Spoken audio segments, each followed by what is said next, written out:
Alright, once again, welcome to the one and only Sunset Archon channel. And today, we will be playing Voice of Cards, the Forsaken Maiden. I haven't started this yet, so it'll be my first time playing it, but I have played the first title, Voice of Cards, The Isle Dragon Roars. Hello, Ghosty, good to see you here. Gonna have a good time today. Oh, looks like there's an update already. I did not expect there to be another update. Should be done quickly, though. Oh yeah, I got the notification. Thank you for that.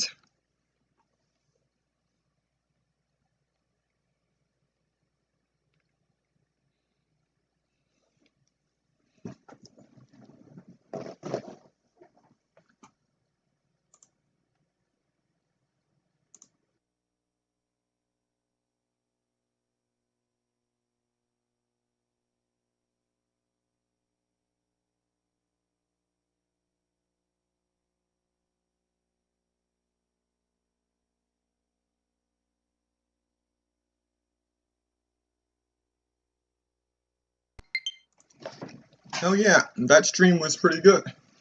Was good.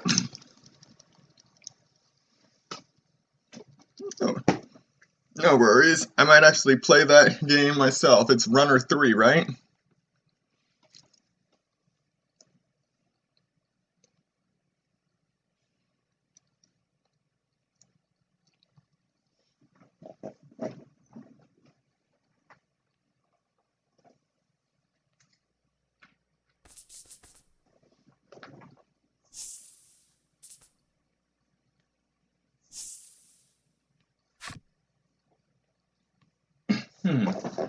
Bonuses.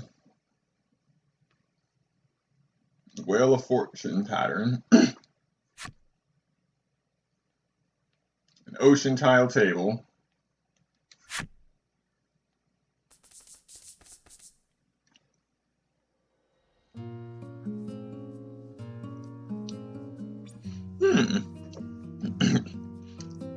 Alright. I could check out the whole trilogy. It's better known as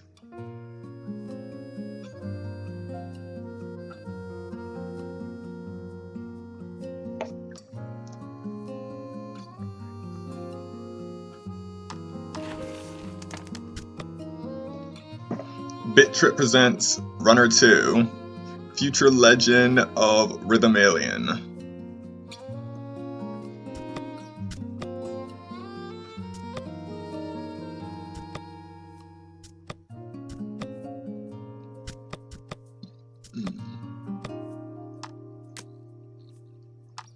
Alright. Customizations. We can play around with that later. Looks like there's a few more options than there was in The Isle Dragon Roars.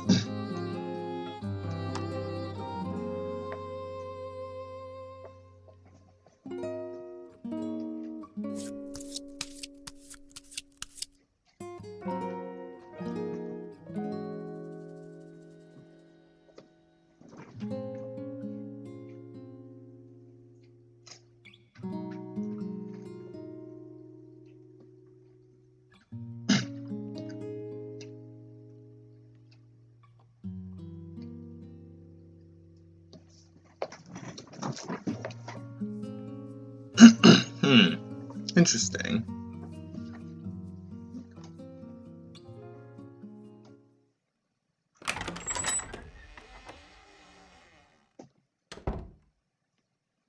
Alright, at least there's a lot. I bid you welcome.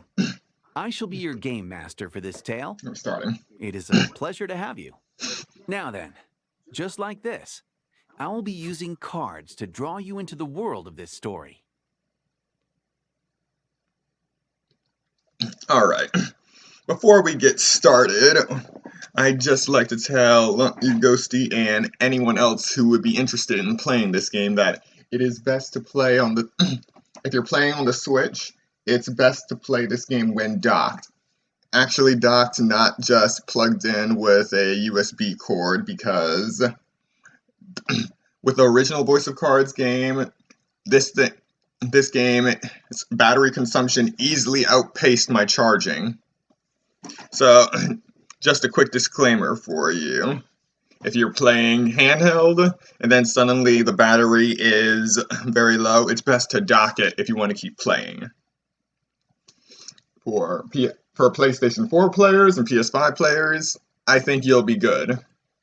Alright, let's continue. From time to time, you may be presented with choices like this.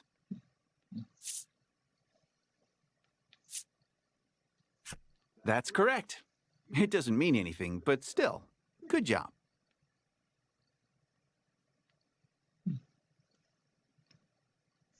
You're following along with all this, I trust? Just runner 3. Moving on. I believe your experience of the story will be shaped in no small part by my narration. As such, I hope you'll have rather more fun keeping the sound on while you play. That said, rest assured that the game remains enjoyable without sound. My words will be subtitled, just as they are now. We're gonna play with subtitles, since we have audio, but we don't know if some technical difficulty will arise.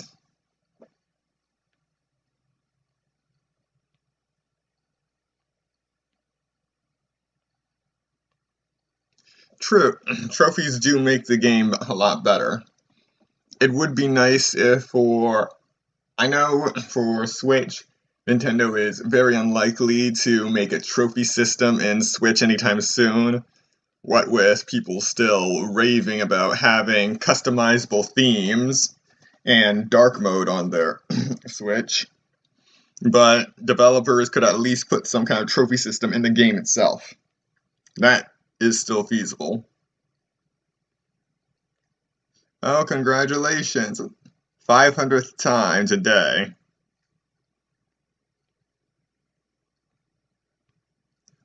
Wow, you have been busy.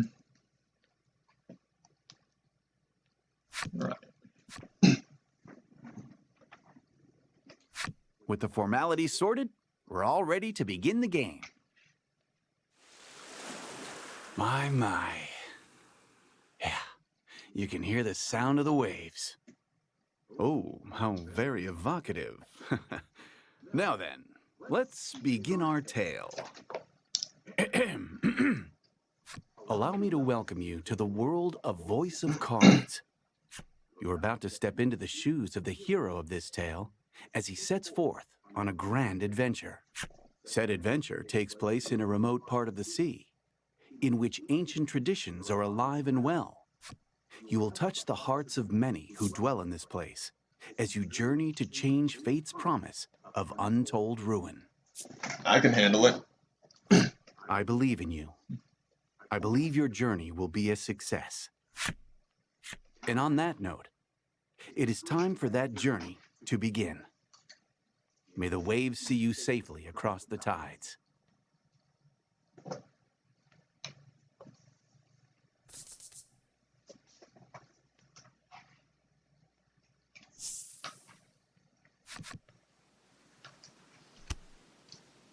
Our story begins in a secluded grotto. The sound of the waves echoes softly across the rock walls. A solitary young man stands in front of a ship floating in the water. Brush in hand, he busies himself painting the vessel. Once he finishes his work, he decides to carve his name into the side of the hull. A finishing touch.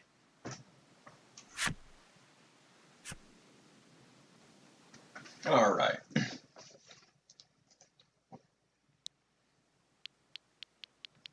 I'm just gonna choose my usual name when playing RPGs.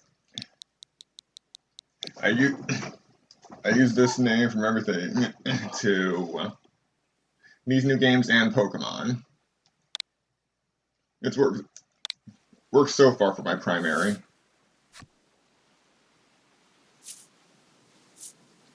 You carve your name in small lettering into the ship. Oh, a handsome name, that. This young lad is the hero of our tale, and your window into the world. You're a navigator without a ship, and your soul yearns to set out upon the ocean blue, for your own reasons. You have spent a great deal of time repairing the wrecked ship before you, in the hopes of crafting a partner, aboard which you might sail the high seas. The sound of a wooden box tumbling to the ground rips through the grotto. You heave a deep sigh and decide to head over to the source of the racket. Alright, time to get moving.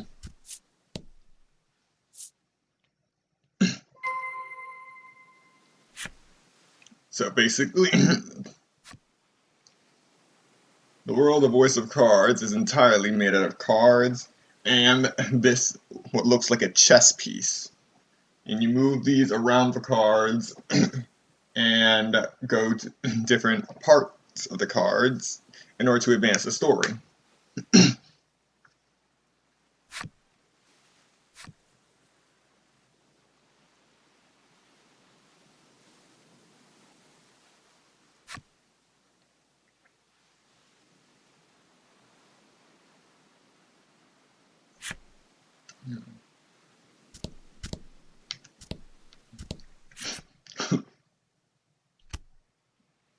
The source of the noise turns out to be a young girl. It looks as though she has knocked over a wooden box, packed with shipbuilding supplies, and is in quite a panic about it. The girl's name is Laddie. You came across her some time ago, collapsed on a beach. You attempted to bring her to a nearby village, but she was quite opposed to the idea for some reason. As such, she has been helping you repair the ship here. You're not quite sure how to respond to her knocking the box over.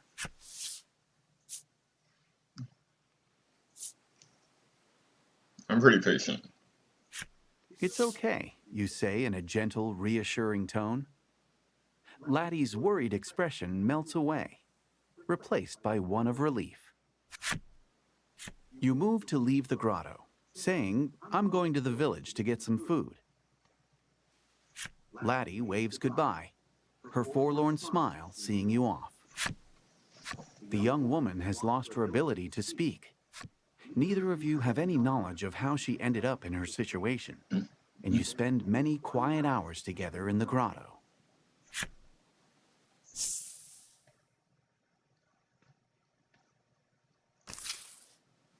The scent of the sea and a sense of isolation hang heavy in the air. The island is bound for ruin and has had its name since before any can really recall. This is Omega Isle. You take a deep breath and then set out for the nearby Omega Village, which shares the island's name. Omega Village.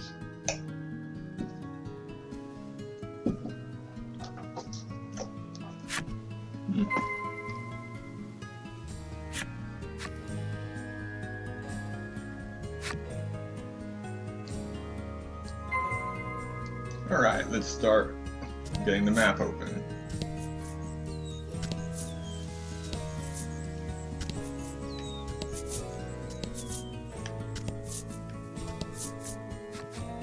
You have arrived at the entrance of the village.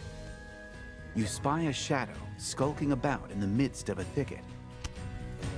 The shadows fall away to reveal a small monster.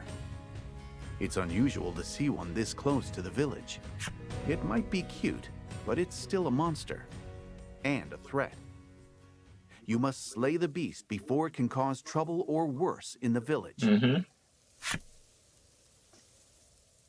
here comes our first battle. Don't hold back.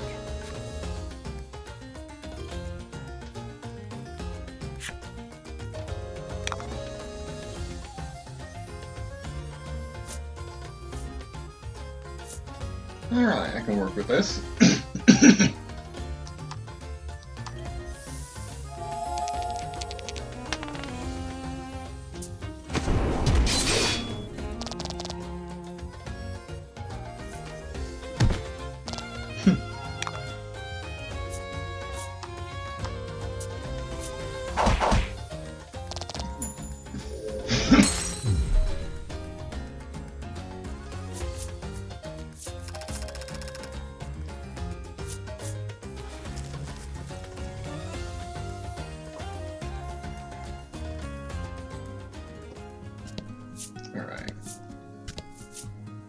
Beyond the pier, the ocean sprawls out in all directions, beckoning you to adventure.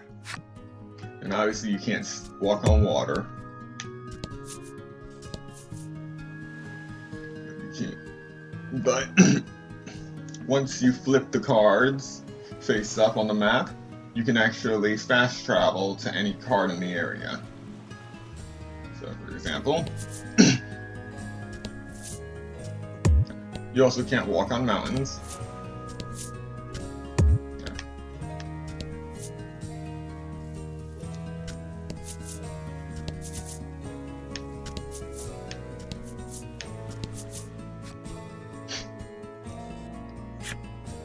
Oh wow, this is a really small island. Alright.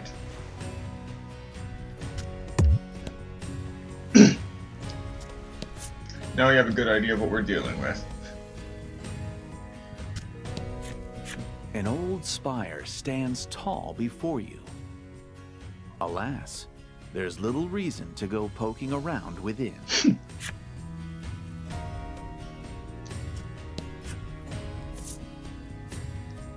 And now we head to the next map.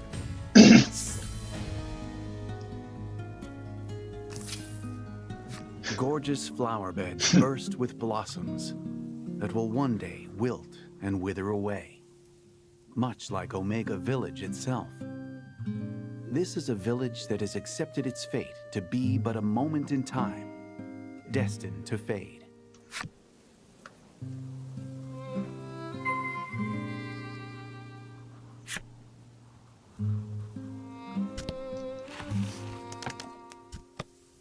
At least the menu feels faster.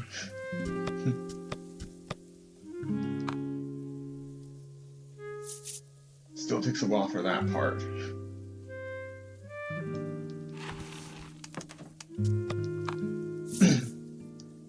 Only 212 gold to my name.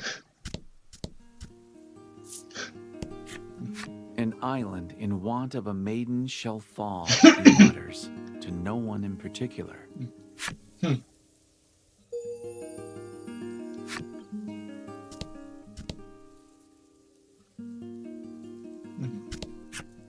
Home sweet home. You lay yourself down and close your eyes.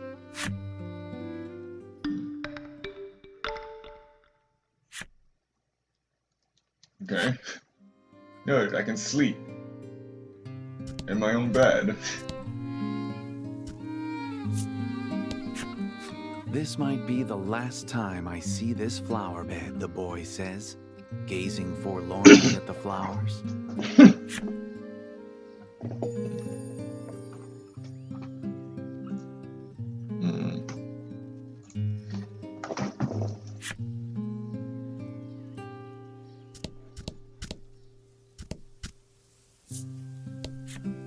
I wish I got to be the maiden, the girl says mournfully, dressed head to toe in maiden garb and clearly pretending to be such.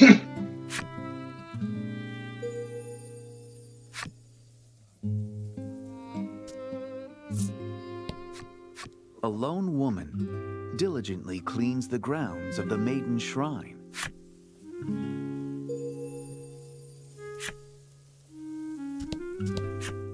The windows are closed, and it's too dark to see much inside. All sound seems to fall away.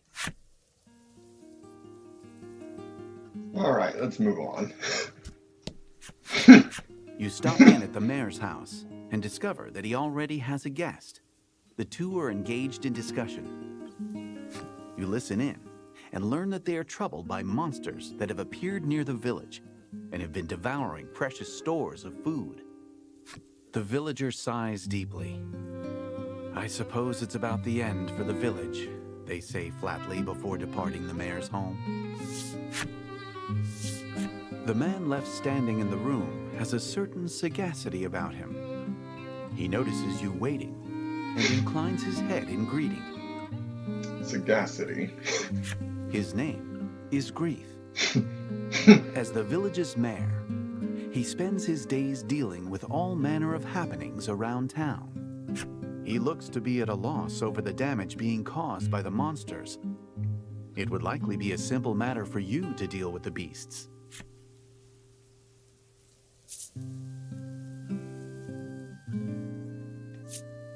You offer to deal with the monsters, and Greeth replies with his thanks. You're always a big help. This is part of your daily routine. You work to sort out the village's troubles in order to procure food to eat.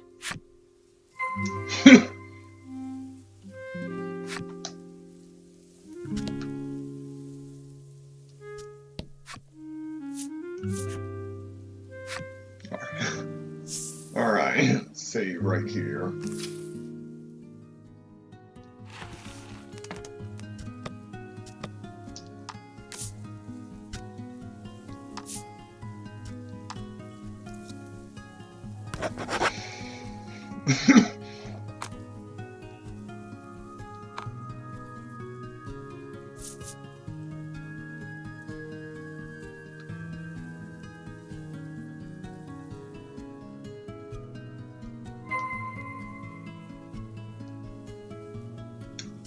They just come at me. A monster has appeared before you. It holds what's left of a piece of fruit in its teeth, and its mouth moves restlessly. With a sigh, you mutter, "Let's get this over with then," and ready your weapon.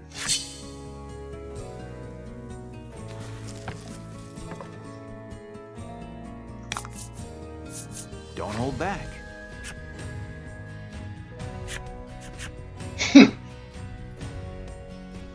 Alright, attack on the left, defense on the right.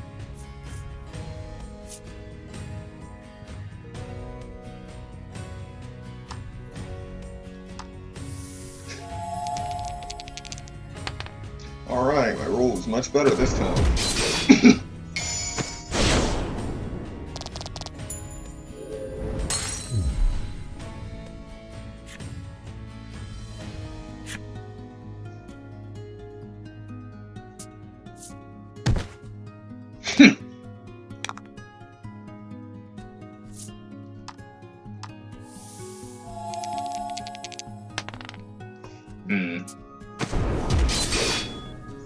Alright.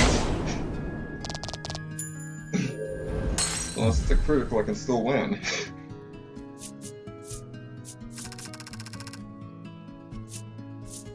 Here we go.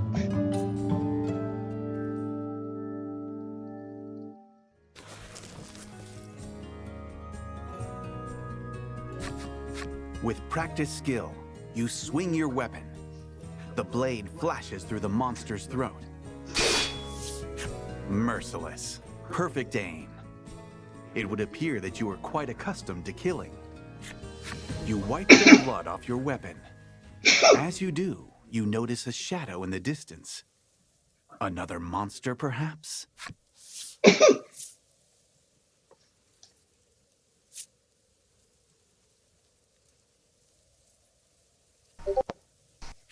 Silently, you creep up on the shadow and bring your blade down on it with practiced speed.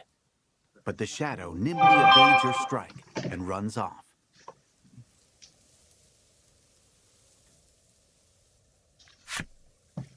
Whatever the shadow was, it was taken aback by your unexpected assault. It looks like it ran off in the direction of the spire near the village. All right.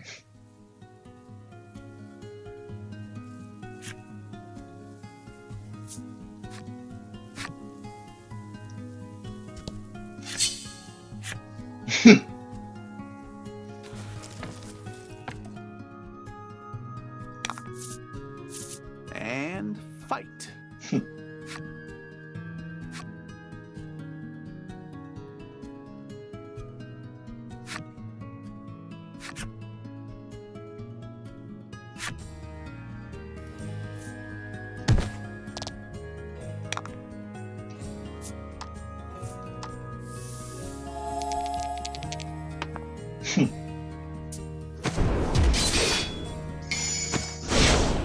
Getting a lot of critical hits.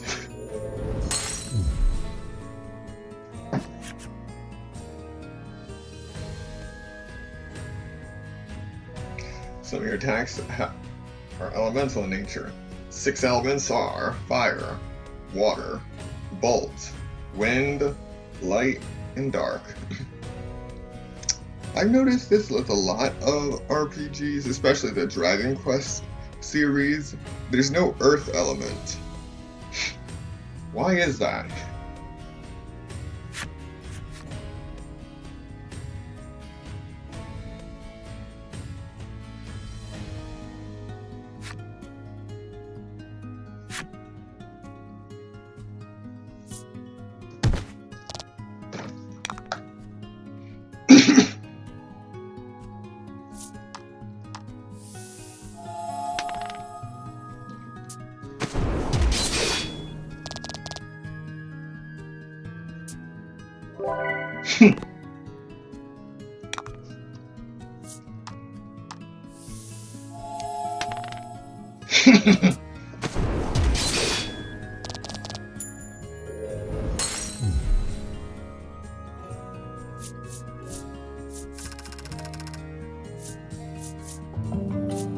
Already leveled up again.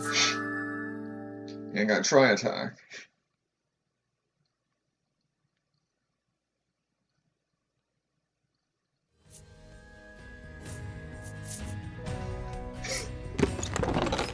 Alright. I could have gotten a gold nugget.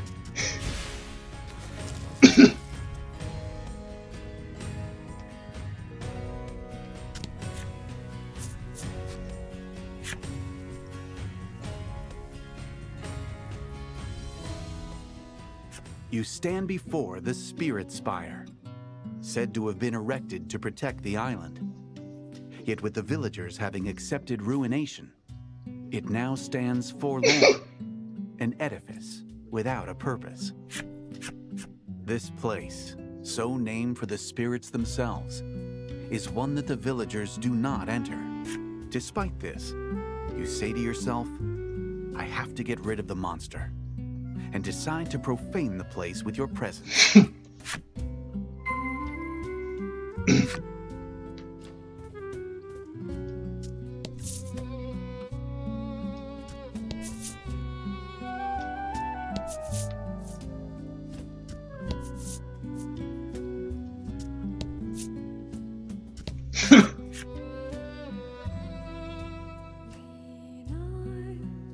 There are some words etched into the door, but they are weathered and difficult to read.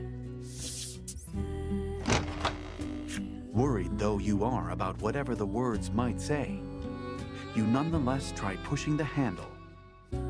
With some protest, the door groans open.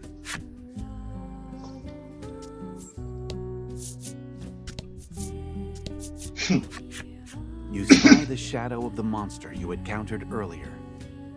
Your insight that it had taken refuge in the spire has proven a good one. The shadow notices your presence and flies off at blinding speed. You can't help but admire the rapid escape, though it looks like you're back to chasing after a shadow. Chasing shadows.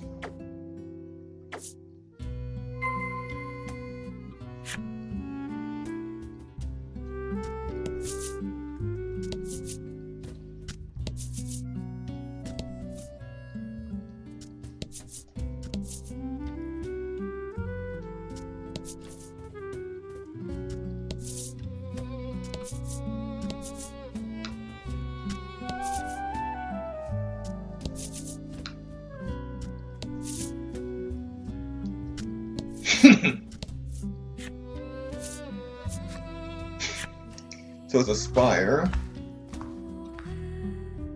You survey your surroundings, relying on the shafts of sunlight filtering in through the windows.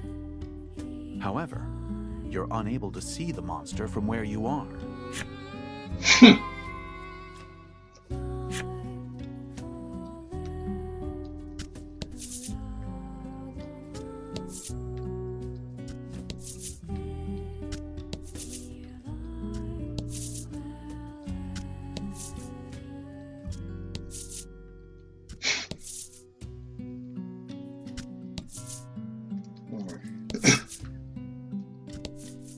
Systematically flipping all the cards. It's the fastest way to do this.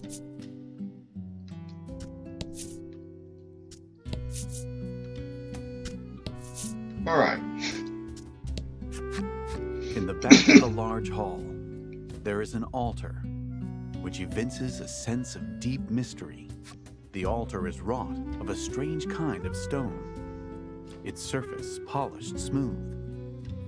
It looks as though it's meant for use in some important ritual.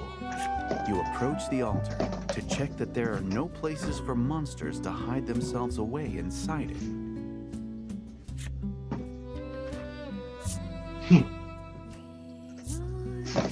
In reply to the mysterious and unidentifiable voice that suddenly rent the silence, you ask in a sharp tone, "Who's there?" You strain your ears, trying to make out the broken snippets of words echoing off the chamber walls.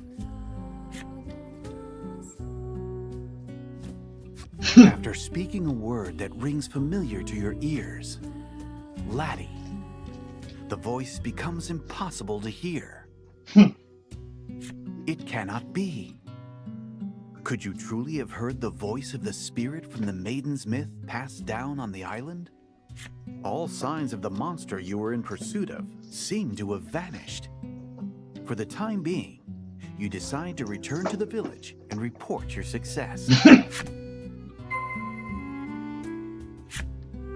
All right.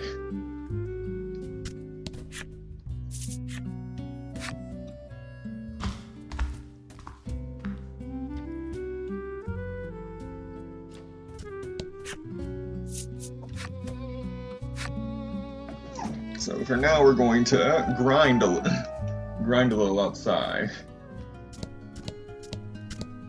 See if we can add a little more to our attack with a level up.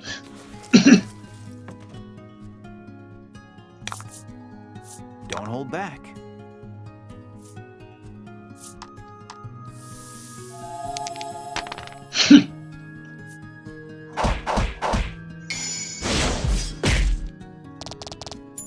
Now that's something.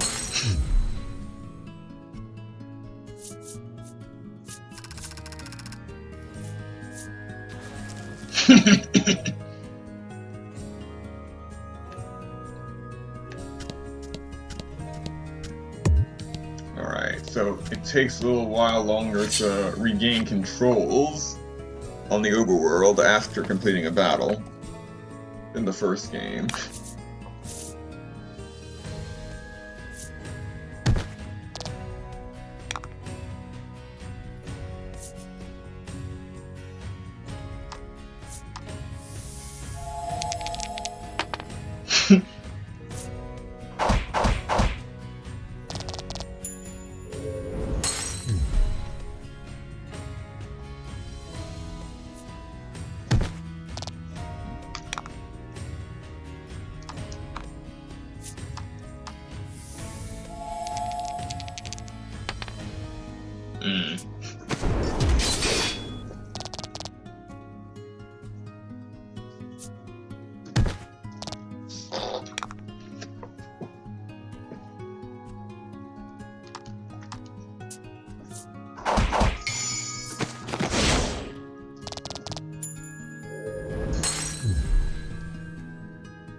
Alright.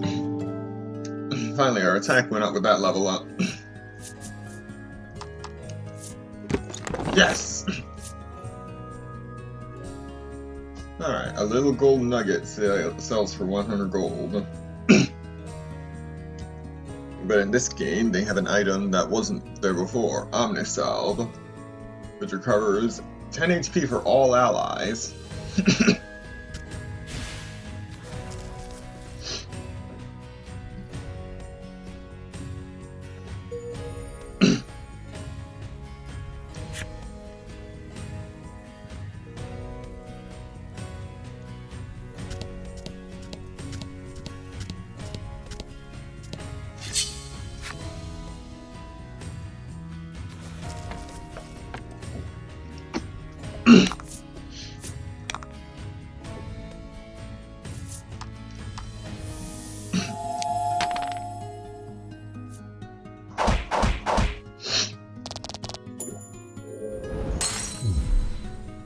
Good work.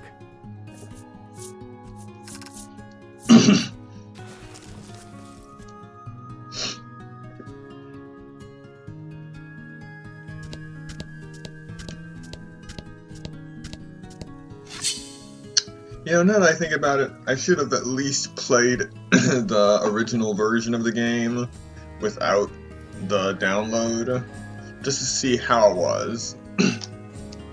Wasn't thinking. Now it's too late. Even if I re-download it, it's going to give me the updated version. And fight.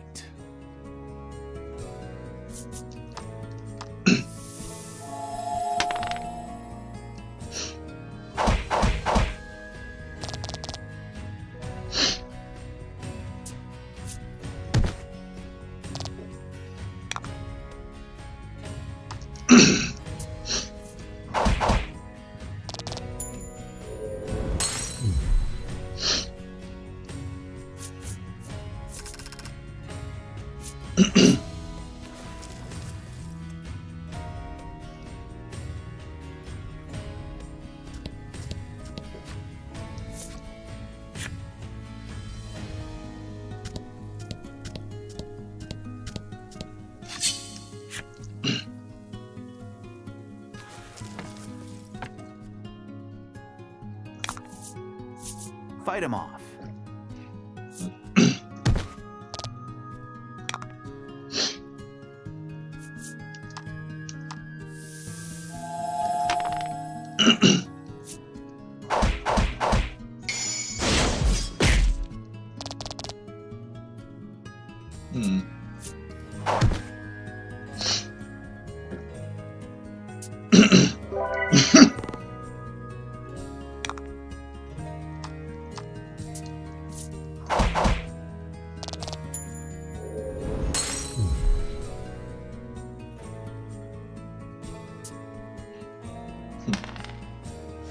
Ah, jeez.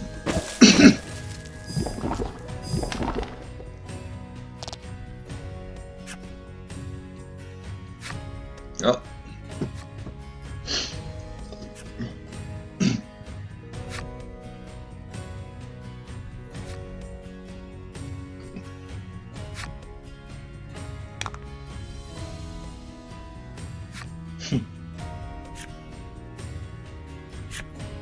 Alright, I'll finish this up. And then head back to the village.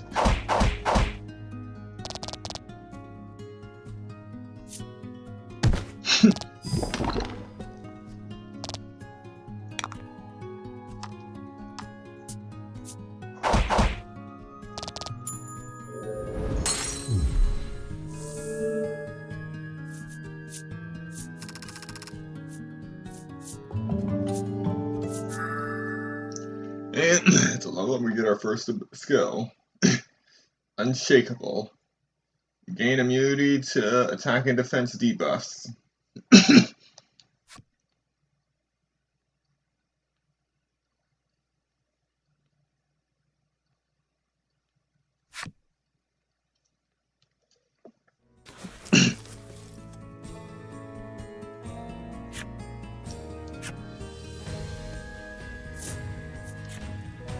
I have to open up my menu anyway.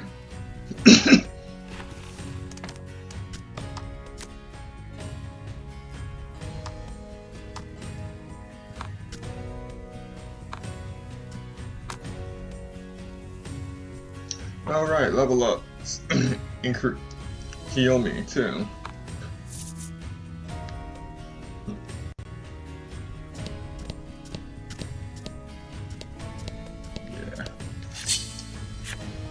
You know, that lag coming out of a battle.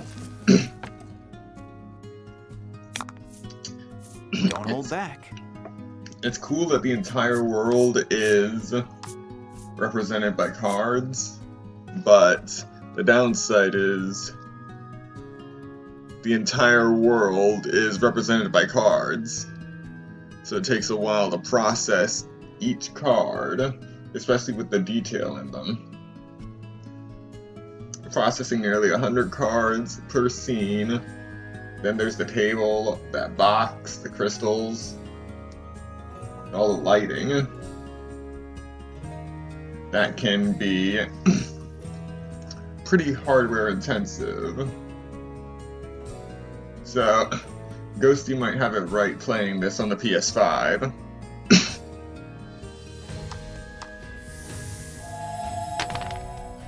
Oh wow, that was just bad.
When you arrive at the mayor's house, there is a young visitor already there. She looks to be making an impassioned request of Grieth. In a wearied voice, Grieth replies, "There is no longer any maiden in our village." Admonished, the girl leaves the house with disappointment written across her expression. You inform the mayor that you've taken care of the monsters around town. As thanks for completing the job, the mayor hands you a basket of fruit. Unnamed, unmarked fruit. Oh, good, you think to yourself. Another day, another basket of fruit.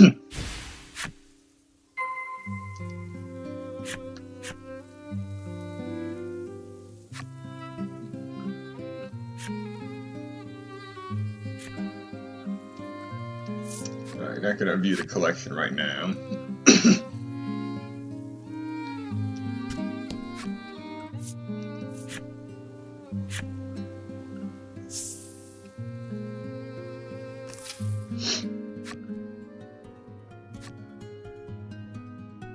Yeah, I figured that out already. I'm already doing it.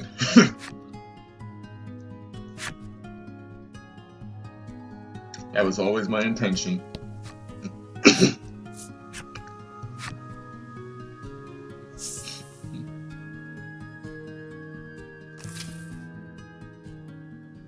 You re-enter the grotto and announce your return. On a normal day, Laddie would already have zipped over to greet you. But today, nothing.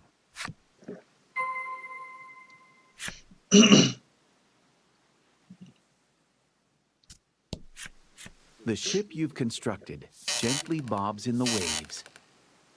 You run your hand along its hull in admiration, and then return to the litany of tasks still to be done.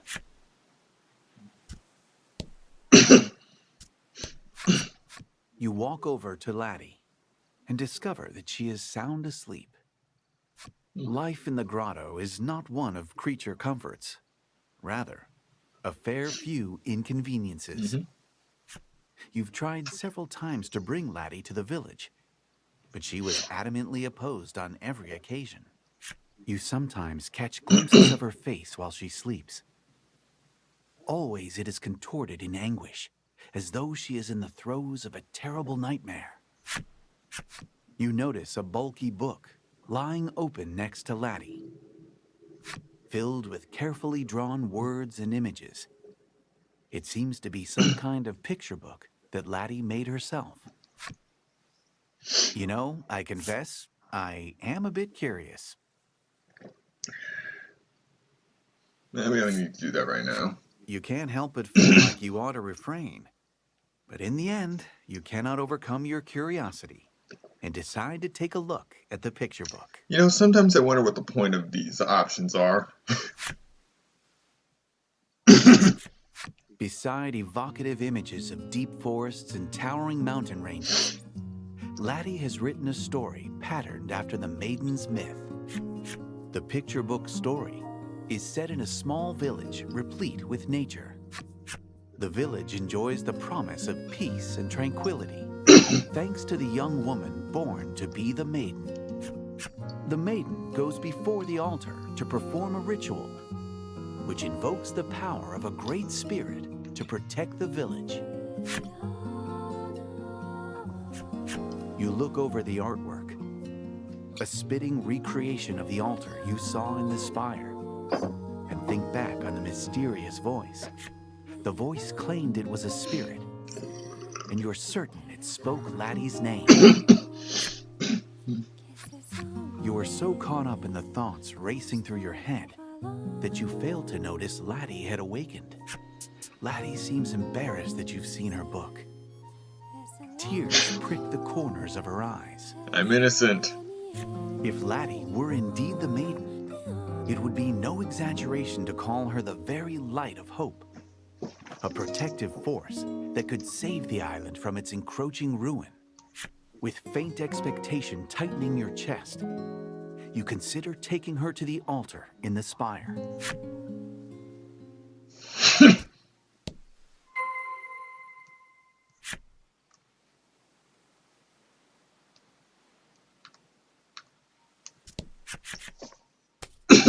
You've given Laddie some of the fruit you brought back. She dreamily stuffs some of it into her mouth. Maybe she likes it. You hope so. Your stomach rumbles as you watch her. And together, the two of you enjoy a light meal.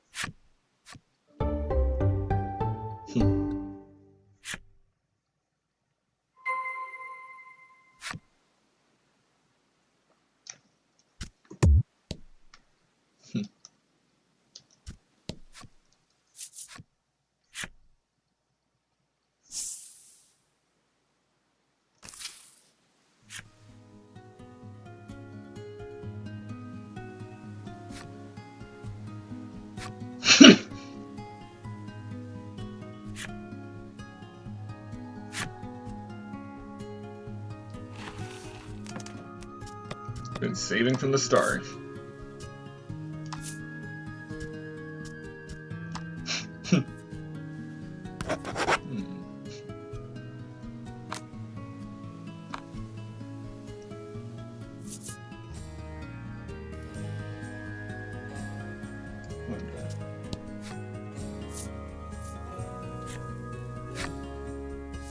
There we go. When you move toward the village, Laddie grips you tightly from behind. It seems she has no wish to let any of the villagers see her face. You consider how difficult this must be for her, and keep her hidden behind you as you enter the village. Alright, that was interesting. Let's get this done fast. How may I help you? The proprietor inquires.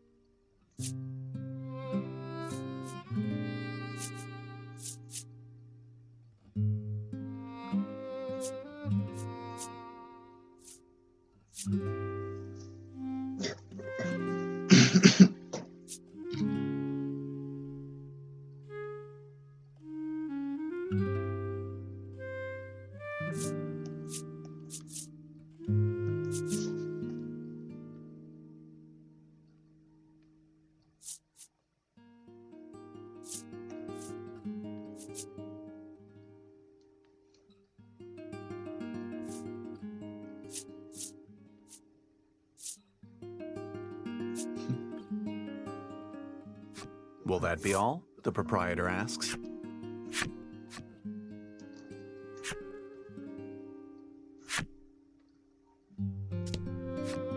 How may I help you? The proprietor inquires. Since when did he become the proprietor of the item shop?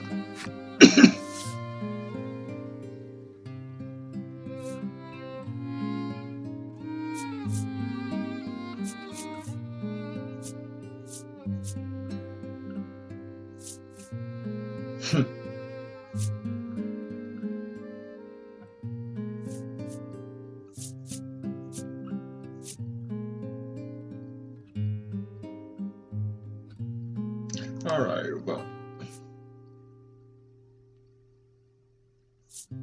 Actually, first. Will that be all? The proprietor asks.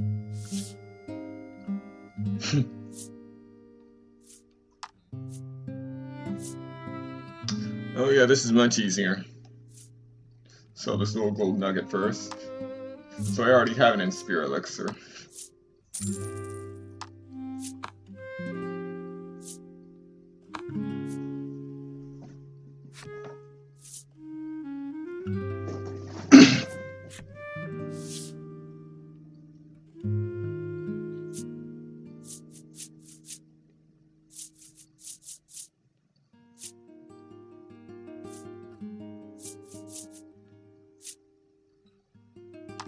I'll buy a bellwether.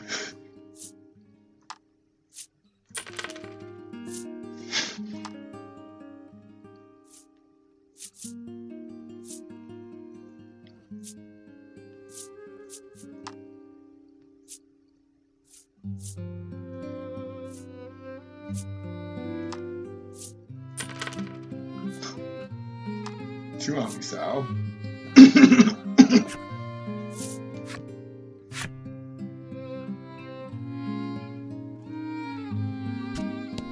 You hear voices inside.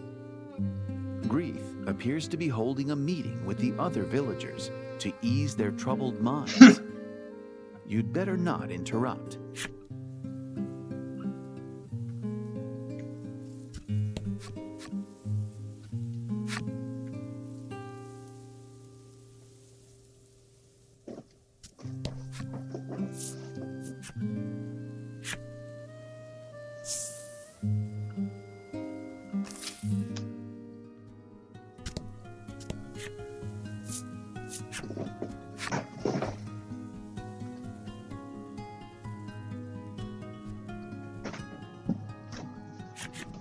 You take Laddie with you and return to the spire.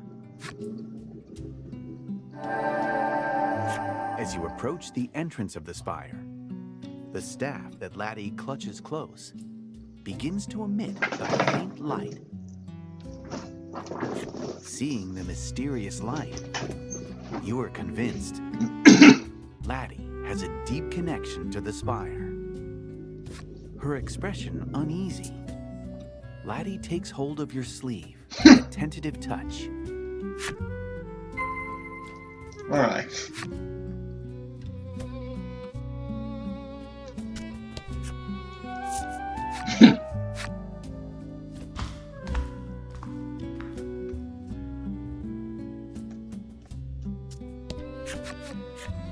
You stand before the altar once more, bathed in an air of mysticism. The light emitting from Laddie's staff intensifies, as if indicating its destination.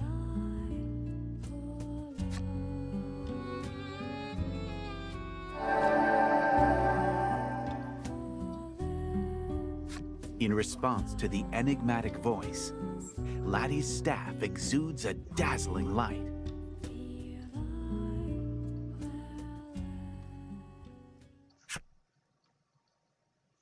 A spirit appears right before your eyes. Well, maybe it's a spirit? It's some kind of strange stuffed animal.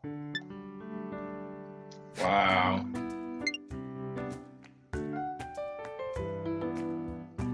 The stuffed toy seems to be affecting a voice of considerable gravitas and choking itself in the process. This creature is called Lack. Though you cannot be certain it speaks the truth, it claims to be a spirit. You approach, hoping to ask about the maiden, But with blinding speed, Lack zooms behind Laddie, putting her between you as a shield. You're the one from before, Lack says, quaking.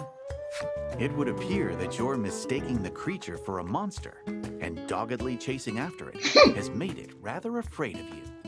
Yeah, that does it. That'll do it.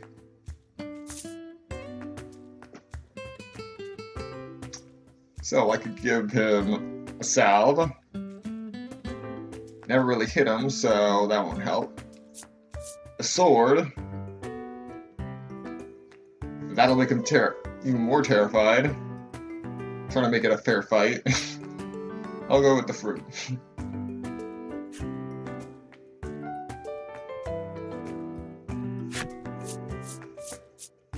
You hold out an offer of reconciliation, and Lack takes it and immediately starts munching away. Between bites, it says, "You've got some good taste there." You're not really sure if the make good worked out, but in any event, Lack looks willing to listen to you now. You ask about the maiden once more, and Lack begins to talk a lot. It seems to enjoy doing so. Just as the maiden's myth handed down amongst the denizens of the island suggests, it explains, Laddie was indeed born to be the maiden here. However, she was unable to take up her role. This has caused no small amount of distress over the island's inevitable destiny to sink beneath the raging waves. Lack concludes with a proposal. How's about you go and meet with the other maidens and fetch the maiden's relics? As you had hoped, Laddie appears to be the key to the island's salvation.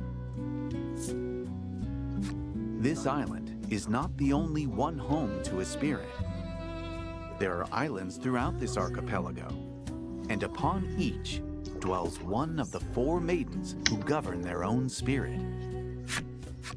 The self-proclaimed spirit explains that if you bring the maiden's relics that each of these maidens possess back to this spire, Laddie will be able to become a maiden herself.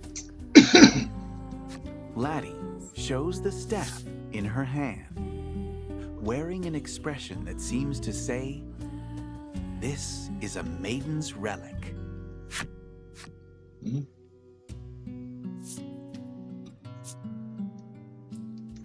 You ask, should we kill the maidens and steal the relics? Laddie shakes her head rapidly, as if to insist that you definitely should not do that. As Lack explains, each maiden has an attendant, an escort, and protector. This would make it difficult to take the relics by brute force.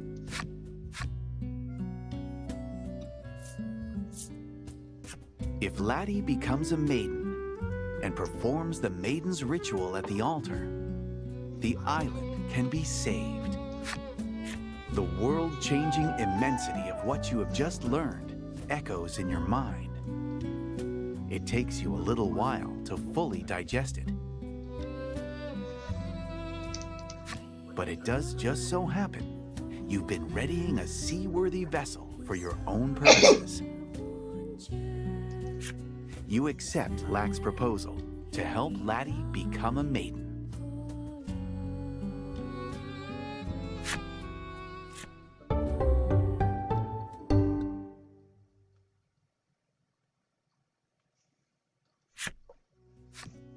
All right, so I got another party member. You want me to poof you back to the entrance?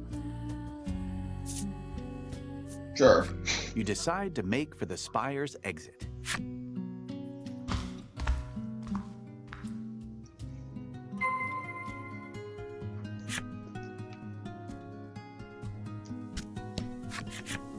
Accompanied by your new allies, you make to enter the village. But Laddie seems to find something about this idea disagreeable and clings to a tree nearby, refusing to budge. "Oh, I got this one," says Lack, evidently with some kind of plan in mind. The fluffy creature begins to chant a sort of mysterious spell.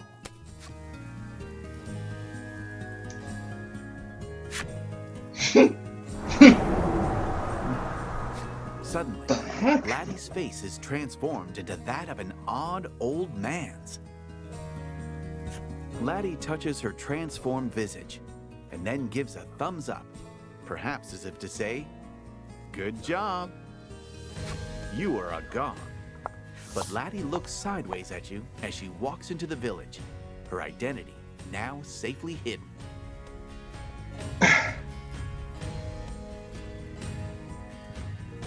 And suddenly I'm back to being confused.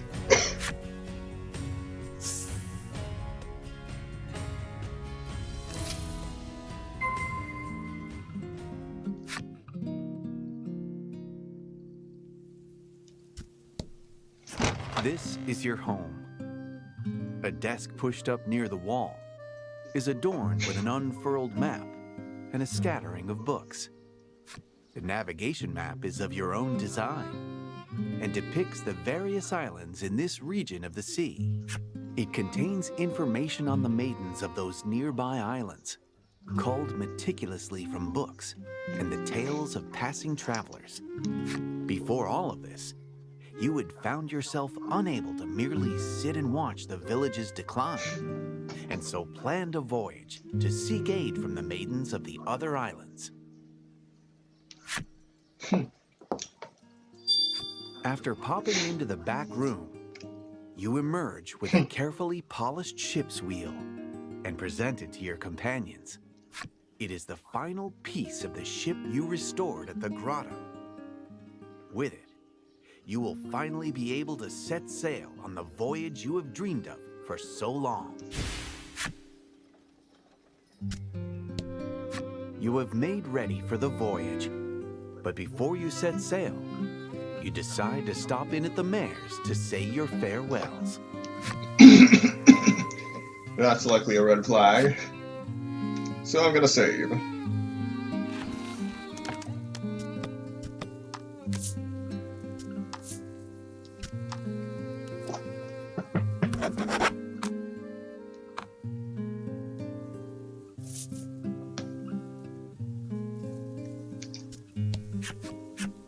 Grieth's eyes fall over the unfamiliar face behind you. And who do we have here?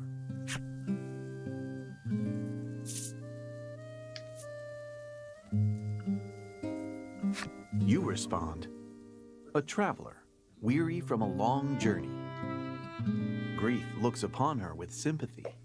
We're not trying to turn this into a comedy, so we're going to keep the options as normal as possible. Changing the subject, you explain to the mayor that you'll be leaving the village for a little while on a voyage to save the island. You felt sure that the mayor, with his love of the village, would see you off with a smile.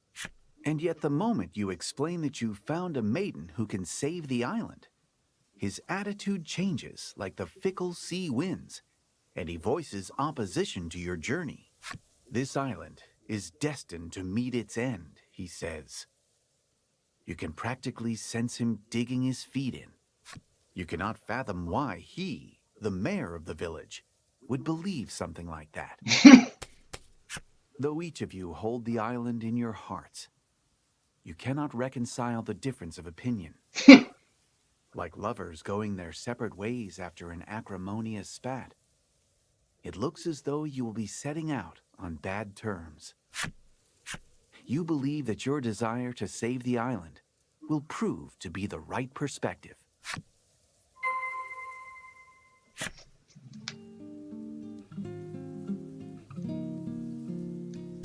All right.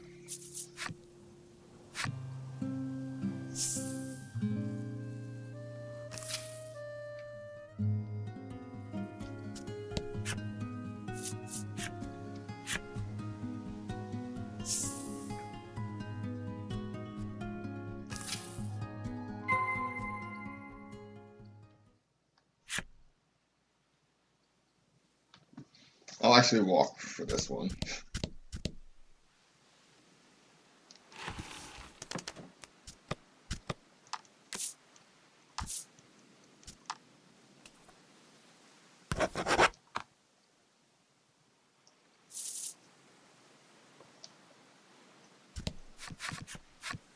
Your ship.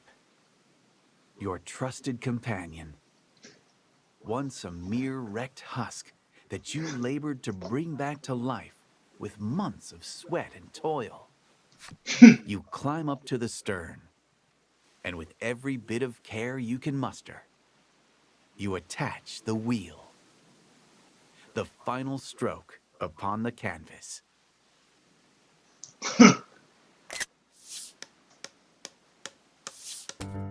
At last, your ship is finished. Well, looks like we'll be sinking to the bottom of the waves. Design is patterned after a great whale.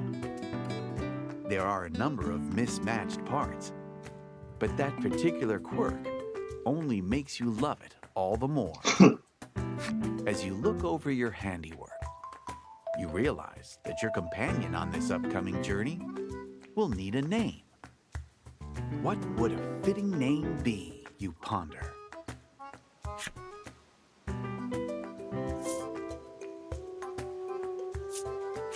Love and Friendship Island Savior pops into your head as a potential name.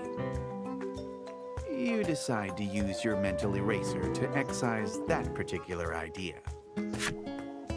Despite your confidence that you could do most things with at least some degree of skill, it looks like you lack a knack for nomenclature.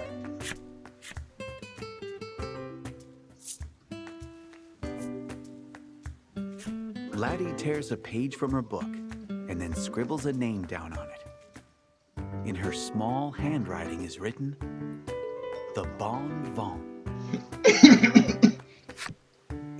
According to Lag, the words are a kind of prayer in the language of the spirits for safe passage when bidding one farewell on a long journey. And here I was ready to name that ship Levias. A farewell said before long journeys. The words could make a fitting appellation for your ship. You're unsure of just how much you ought to trust Lack, or his skill with words. But nonetheless, decide to go with Laddie's suggestion. Together, you load up the Bon Vent with the necessary provisions. Preparations for your departure are now finished.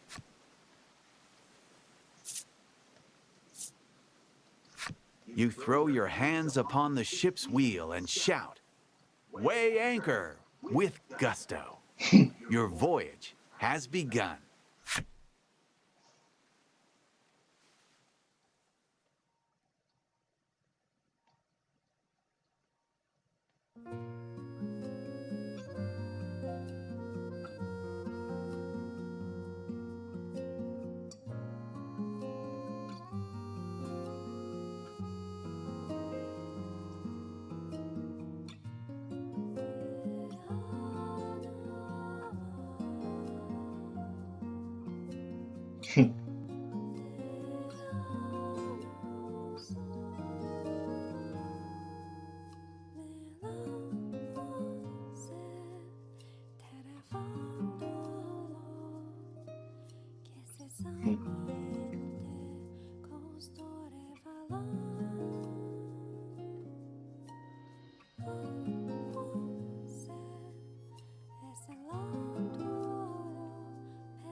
The Tale of Departure.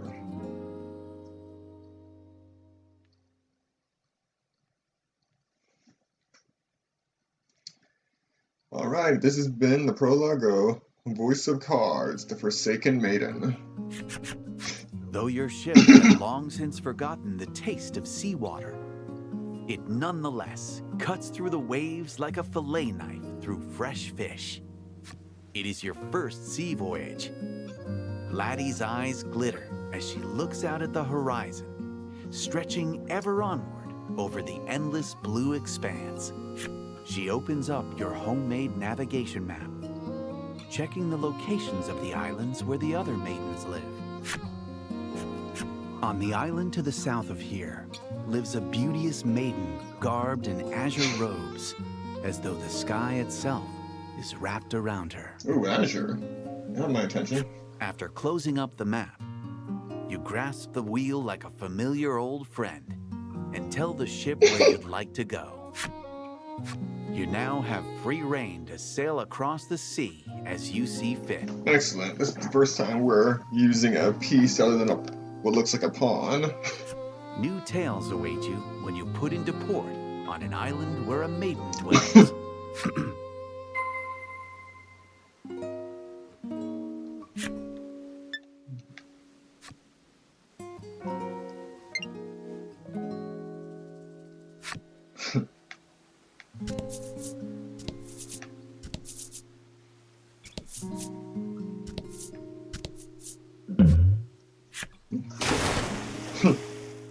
You spot something blown into the sky from a whale's spout. It looks like it might fall this way, but it's hard to make out with the sun behind it.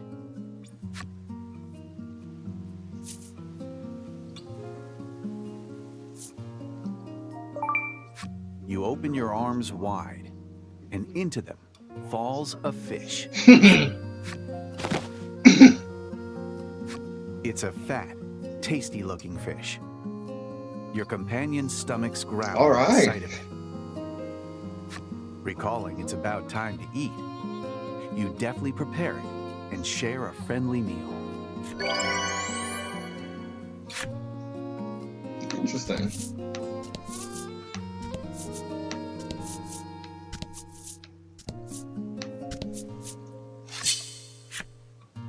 Alright, so you can still fight on the open seas. Let's see what we're dealing with. And fight. Alright.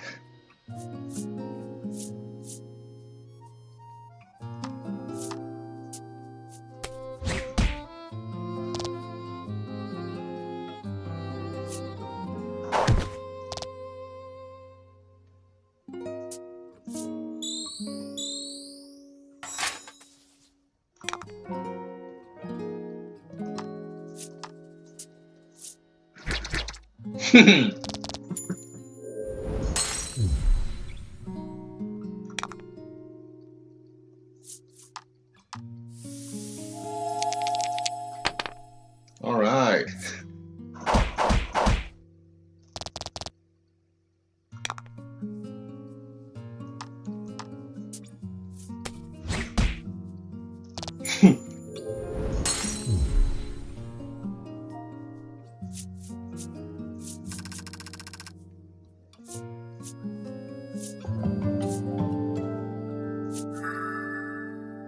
We learned Thunderbolt. And surprise.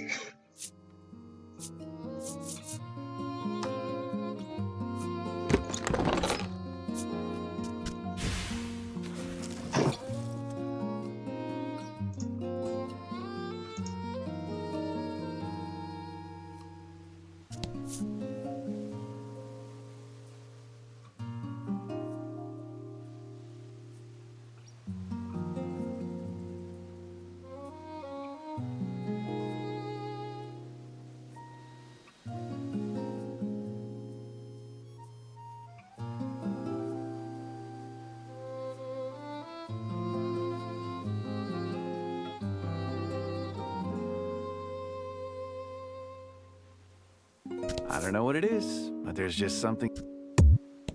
Nope. Stop right there. You can't cross reef cards.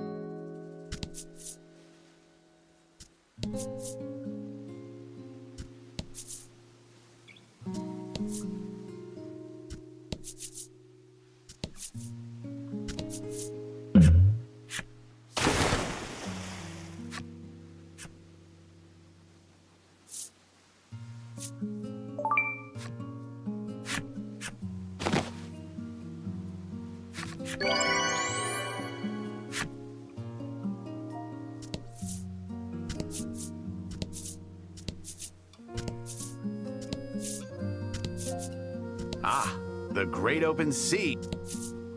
Whirlpools are a common occurrence in this area of the sea. It doesn't seem like your ship is capable of crossing them.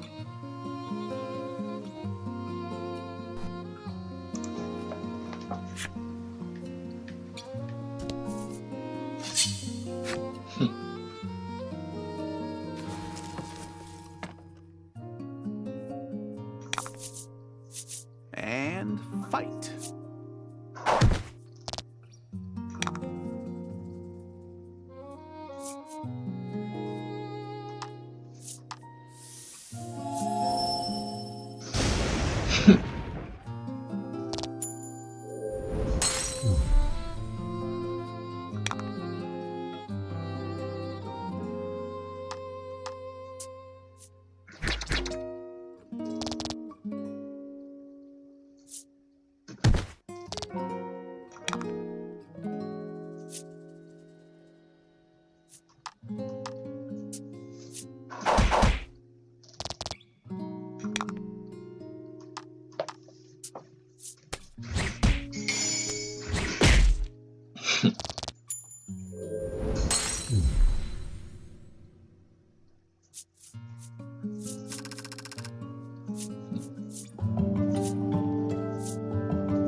Well, the whirlpools just go on and on.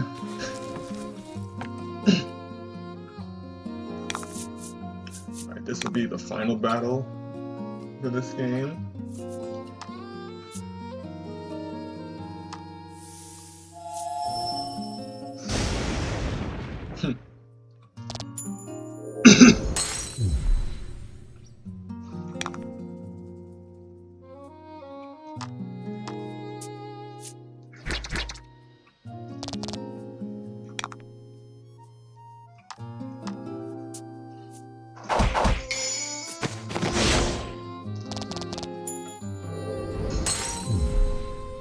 Good work.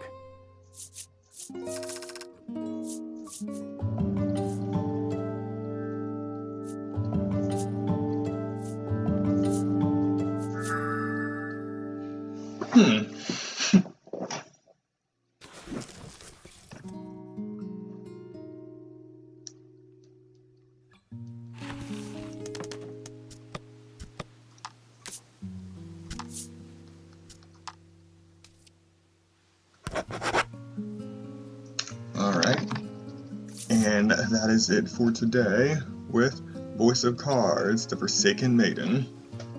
Later today, we'll be starting a live stream for Horizon Forbidden West. Hopefully. I'm not sure if the stream embargo is ended yet, but we'll see. Until then, you know the drill. Get up, stretch, get something to eat, drink, take care of whatever you need, and I'll see you there.